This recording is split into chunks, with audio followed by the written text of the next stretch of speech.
Trabalho e Justiça, uma produção do Tribunal Superior do Trabalho. Olá, eu sou Anderson Conrado e você acompanha agora as principais notícias da Justiça do Trabalho. Quem abre o programa de hoje é a repórter Larissa Batista, de Brasília. TST abre ano judiciário com foco na uniformização da jurisprudência. Em nosso giro pelos regionais, a repórter Ana Paula Guilherme traz informações diretamente do Tribunal Regional do Trabalho da Terceira Região. Justiça do Trabalho em Minas Gerais confirma justa causa de bancária que exerceu atividades empresariais durante afastamento por doença. Hoje também temos entrevista. Vamos saber o que a legislação trabalhista estabelece sobre dano moral em ricochete. Se liga, o nosso programa já está no ar.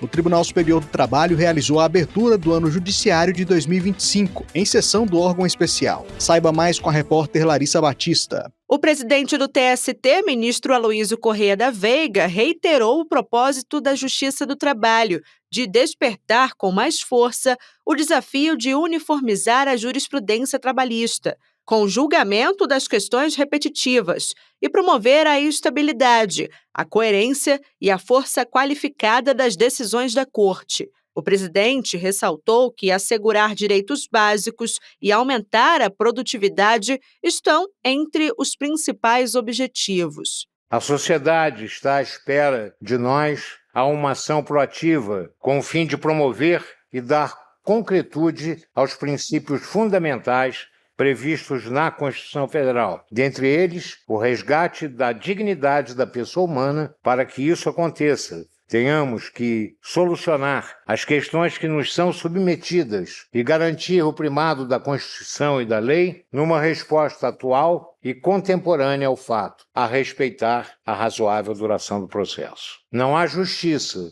sem um sistema ágil e de qualidade de julgamentos qualificados na atuação do Poder Judiciário. O ano começa com foco, portanto, no aumento da produtividade do Tribunal e todos os nossos esforços estão voltados para colocar em prática projetos que tenham por finalidade auxiliar no julgamento célere e eficiente dos processos que se encontram sob nossa responsabilidade. Uma dessas iniciativas é o ChatJT, projeto de inteligência artificial da Justiça do Trabalho, que busca otimizar processos, agilizar o acesso à informação e auxiliar a tomada de decisões. A ferramenta vai proporcionar eficiência e celeridade na prestação jurisdicional, como explica o presidente do TST, ministro Aloísio Corrêa da Veiga. O ChatJT foi desenvolvido com foco na segurança e na preservação dos dados pessoais,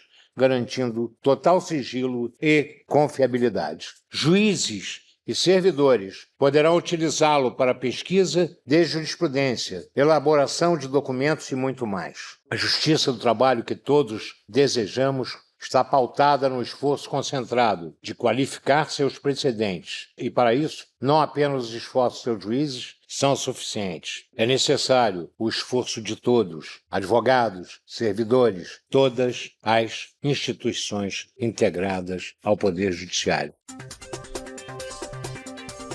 Giro pela Justiça do Trabalho.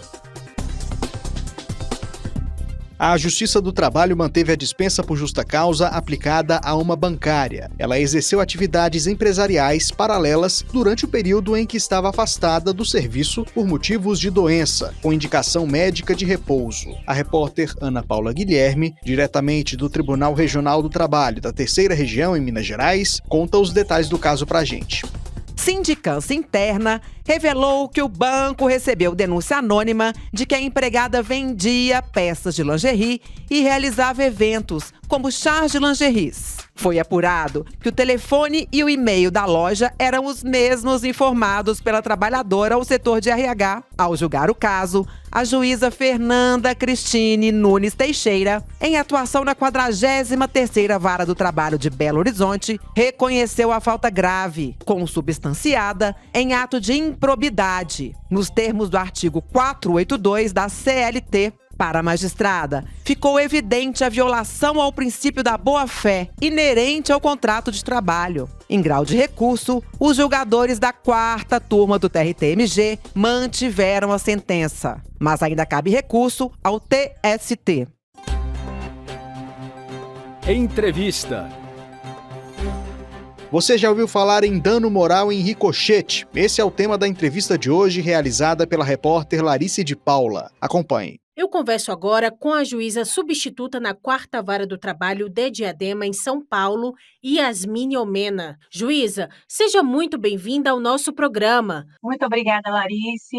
Eu agradeço o convite e cumprimento os ouvintes. Juíza, vamos começar com a seguinte pergunta. O que a legislação trabalhista estabelece sobre dano moral em ricochete? E então, pensando na esfera trabalhista, o dano moral em ricochete, que também é conhecido como dano indireto ou dano reflexo, é aquele sofrido por uma pessoa que mantém um vínculo emocional com um trabalhador que acaba por sofrer um acidente de trabalho, levando à morte ou a um dano grave. Esse dano é independente do dano da vítima. O titular do dano é justamente a pessoa que mantém esse vínculo emocional com o trabalhador e acaba por suportar o sofrimento da perda de um ente querido. Nesse caso, o responsável pelo pagamento da indenização é o empregador, caso a sua culpa seja constatada, porque é dele a obrigação de manter o meio ambiente de trabalho seguro.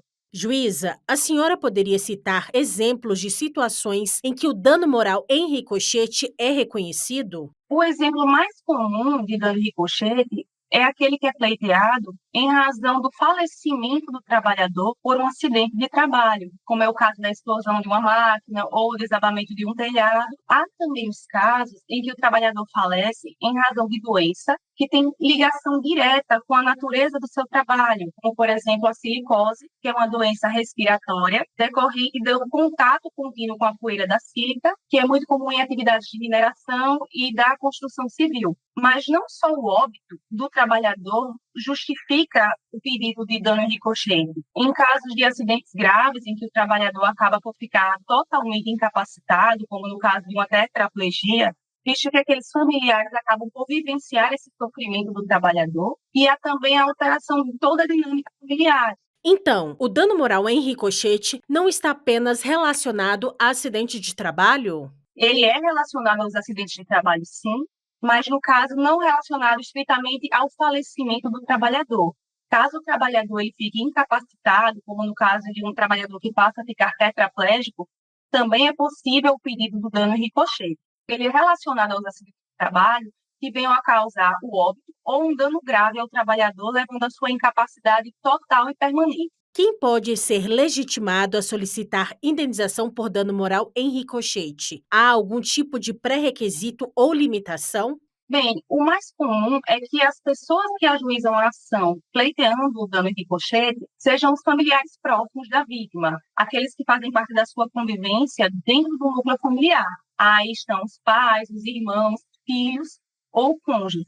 Mas, no caso, não só essas pessoas podem pleitear o dano em ricochete. É possível, sim, que, por exemplo, um sobrinho ou um cunhado venha a pleitear e ser indenizado, mas, nesse caso, esse autor que não faz parte do núcleo estrito de convivência da vítima, ele deve comprovar esse laço afetivo que tem com a vítima e também o prejuízo emocional que sofreu com a sua morte, diferente dos entes mais íntimos, como os pais, cônjuges, que já se presume que sofreu o abalo emocional com o falecimento da vítima. A senhora falou sobre comprovação. Como seria essa comprovação? Comprovação de um vínculo emocional acaba por ser uma prova complexa, porque é difícil se avaliar sentimentos, mas essa prova pode ser, por exemplo, produzida com a oitiva de testemunhas que comprovem que aquela parte convivia muito com a vítima, que tinha um relacionamento íntimo de muito tempo e que, por isso, essa vítima sofreu um impacto emocional maior que outras pessoas que conheciam aquela vítima. Há uma limitação, porque a gente sabe que quando um trabalhador morre, uma pessoa morre, não só os seus entes próximos sofrem a perda, mas também várias pessoas de sua convivência. Mas deve haver uma limitação para se manter a razoabilidade do instituto, senão dezenas de pessoas acabariam por ajuizar a ação por uma mesma morte, um mesmo falecimento. E quais critérios são levados em conta para a definição do valor da reparação? O estabelecimento de um valor de reparação é bastante difícil para o julgador, porque é impossível precificar a dor e o sofrimento. Não há valor que se estabeleça que supra a ausência de um ente querido. O intuito da indenização é consolar os familiares e também ter uma função pedagógica de desestimular aquele empregador a repetir condutas que possam causar acidente de trabalho. Então, na avaliação do caso concreto, o julgador leva em consideração a idade da vítima, o porte da empresa, também as circunstâncias do acidente. Então, cada caso é um caso, não é um tabelamento que se estabelece um valor mínimo ou máximo de indenização. O que, por vezes, pode acontecer é que, se ficar comprovado que a vítima concorreu de alguma forma para o acidente, pode haver uma atenuação do valor dessa indenização, uma redução desse valor. Há algo que queira acrescentar sobre o assunto? Para finalizar, eu acho importante comentar que o dano moral e ricochete não é o único tipo de indenização. O próprio Código Civil prevê também a reparação material dos danos materiais, como, por exemplo, o ressarcimento das despesas com o tratamento médico da vítima, com o funeral, e até mesmo o fornecimento de alimentos na forma de uma pensão mensal, visto que o falecimento daquela vítima acaba por impactar toda a renda da família. Mas, nesse caso, não é preciso apenas a comprovação do vínculo emocional. É preciso também que aqueles autores familiares comprovem a dependência financeira que possuíam junto àquela vítima. Eu conversei com a juíza substituta da 4ª Vara do Trabalho de Diadema, em São Paulo, Yasmine Omena. Muito obrigada. Eu que agradeço, Larissa. Foi um prazer participar. Espero ter ajudado a solucionar as principais dúvidas sobre a questão. A edição de hoje termina aqui. Muito obrigado pela audiência. O Trabalho e Justiça teve a apresentação de Anderson Conrado, edição de Liamara Mendes, produção de Ana Luísa Badu e Milene Teixeira, colaboração das estagiárias Ana Neves e Sofia Elizabeth Vieira, supervisão de Patrícia Rezende e trabalhos técnicos de Eduardo Miranda e Rafael Feitosa. O programa é uma produção da Rádio TST sob a coordenação de Rodrigo Tunholi e a supervisão geral da Secretaria de Comunicação Social do Tribunal Superior do Trabalho. Até a próxima edição. Tchau!